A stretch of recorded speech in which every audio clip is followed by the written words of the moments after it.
Okay, I think we're live. Morning, Elle Ingalls here at pressure-free.com. Topic today, annoyed, angry.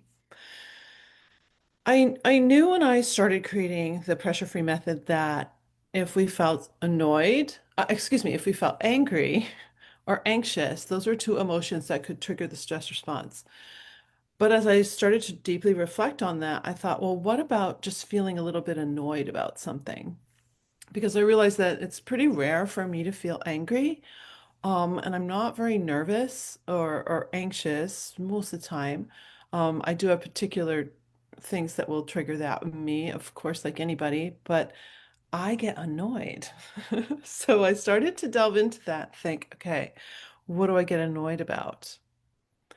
And then as I started to map that out, like, okay, I get annoyed when I'm not seeing something go the way I want. I get annoyed if I'm on time, if I'm not going to be on time to something. I don't get anxious, I get annoyed. So, starting to flesh that out, then I started to realize that it was very easy for me to justify and rationalize any feelings around annoyance and anger. So, as I delved into what's happening in the brain when we're in fight or flight, one of the things that I see happen, and you may notice this for yourself, is that when we feel these emotions, annoyance, feeling angry, um, thoughts like these might go through your head like, I have every right to be angry here, or I have every right to be annoyed here. I've told you 100 times to da da da da da. Like we will go into a pattern of rationalizing it, of justifying it. But then noting that our rational brain is not working so well in fight or flight, how true are these rationalizations and are they helpful?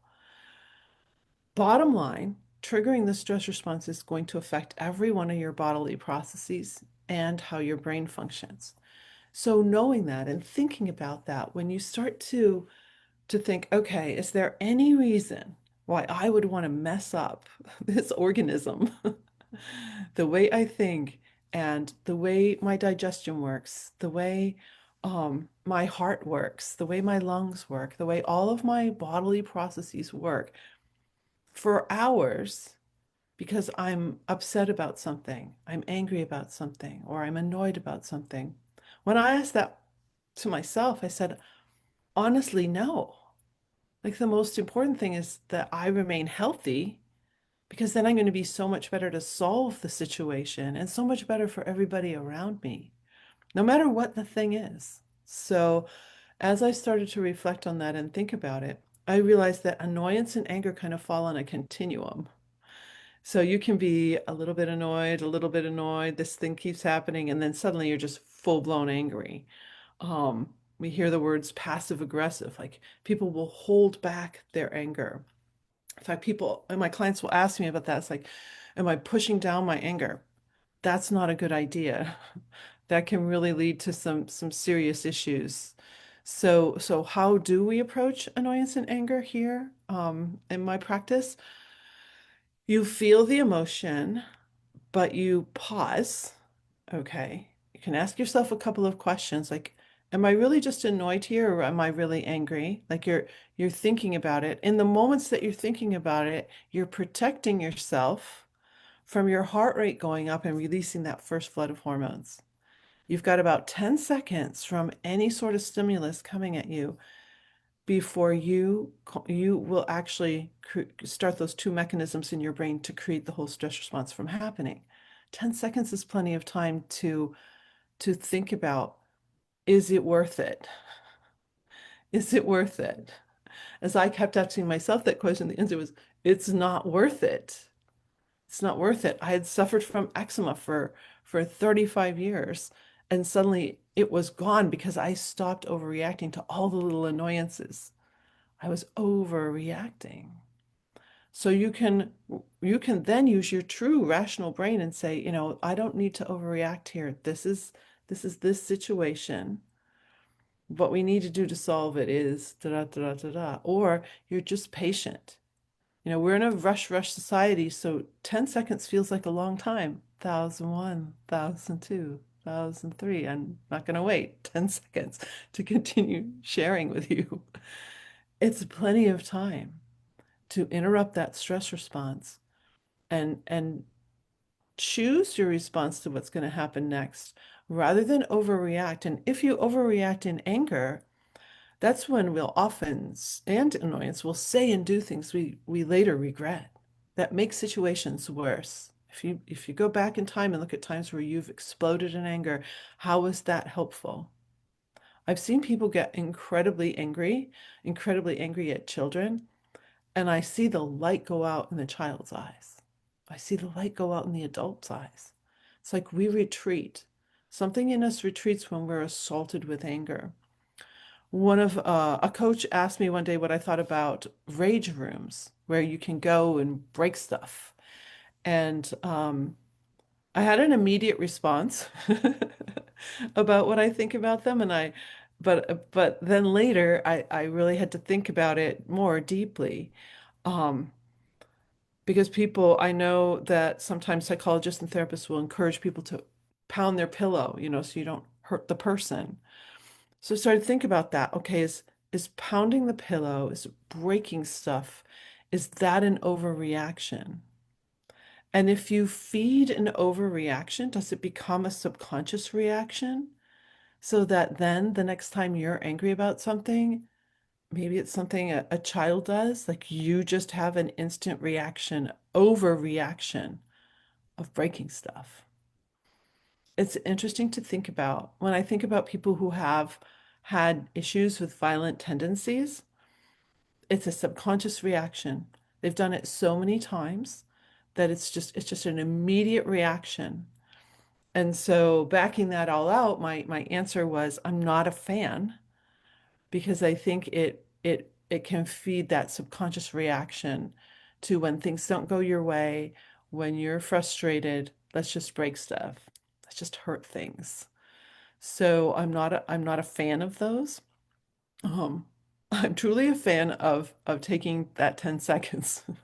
I'm a fan of you choosing to stay healthy yourself, no matter what, so that you can really deal with the situation and what's going on. So with this anger, we're not pushing it down.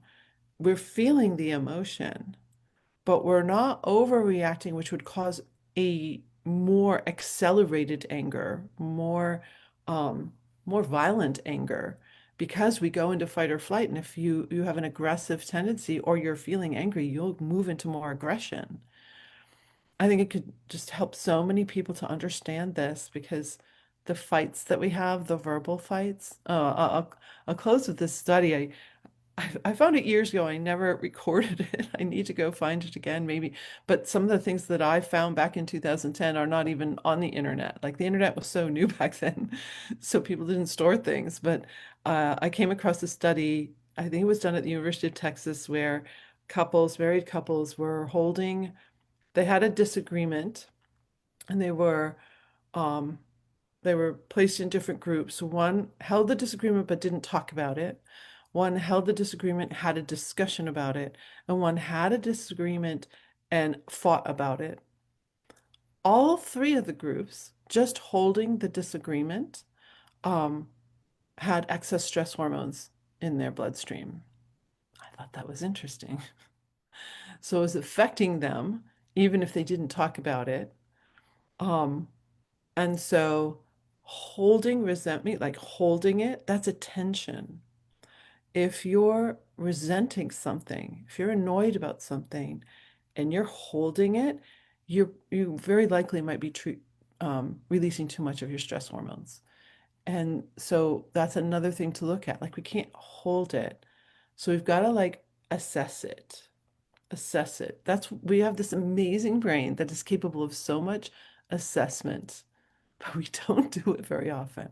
We're in a reactive mode so much of the time. So noticing, let's see if I can give you a tool here. Um, I guess the empowering question is a great tool when you're feeling annoyance or angry. Um, if you can ask yourself, how can I solve this easily? How can we solve this easily if it's between two people? Like you're starting to move into an argument. It could be like, okay, so pause for a sec. What outcome do we want? What's the outcome? How can we get to that outcome easily? So asking an empowering question that has an adverb adjective in it, descriptive words, that can be super helpful. So empowering question. The other thing I'll notice is people's face and shoulders usually tighten. So again, if you relax your abs, then your shoulders can relax. Also, you'll change your quality of voice. Some of us react just to hearing a certain quality of voice. So if it's like, I've told you 100 times, like that tense voice. Why aren't you taking the garbage out? Like whatever the thing is that you're annoyed or angry about, like you're elevating your pitch. You might move into a higher pitch or even a vocal fry, but your throat might be tightening. That's what happens to some people with the release of these hormones. So your throat's tightening, so you get a different quality of voice. Most people do not have a good reaction to that voice, so now they're annoyed. I think I shared this already, but I certainly shared it with a client yesterday. So I can't remember if it was on my show or client, but misery doesn't just love company, it demands company. So if somebody's angry or annoyed and you stay calm, that can be a major trigger for them. So that's another thing to really work on. On the other hand, if you overreact as well, it's unbelievable what's happening physically and psychologically inside the body.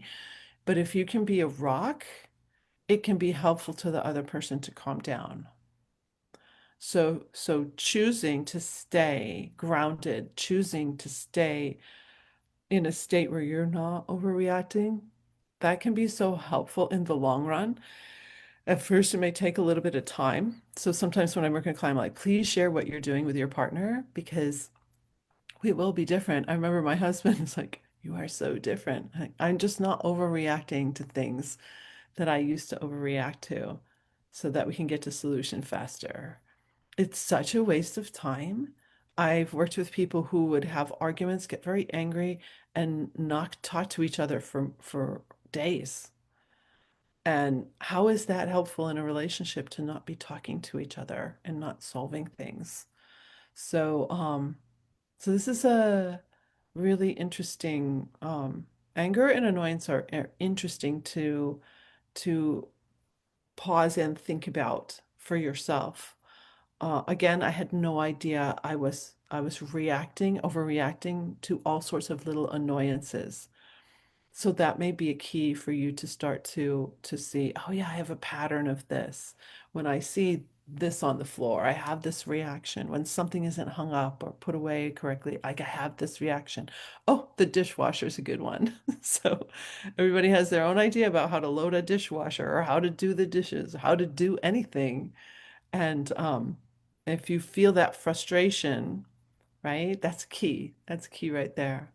So again, so much of this early understanding and pressure free is noticing.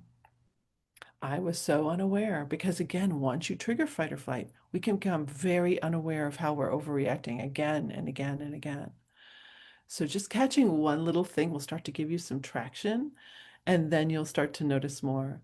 Plus, you'll also notice that it's easy to pile on. If you're annoyed about one thing, like if you're annoyed about one thing about a family member, all of a sudden, like your brain will start piling on all the things that you're annoyed about. And that is certainly an overreaction. You've got one little situation here, and how can you work on it? So I hope this is helpful. This was a game changer for me when I understood the the distinction between annoyed and angry, how it is on a continuum. Where am I falling and why am I treating this? Why am I blowing this out of proportion? You could ask yourself, like, wow, I'm blowing this out of proportion. Like, how can I prevent that in the future? You can use that swim tool too. It's like in the past, I would get very annoyed about this. I'm now open to the possibility that this is not going to affect me so much anymore. So use that swim tool that I've taught you too. That could be very helpful. So wish you a great, fabulous, pressure-free day. Bye.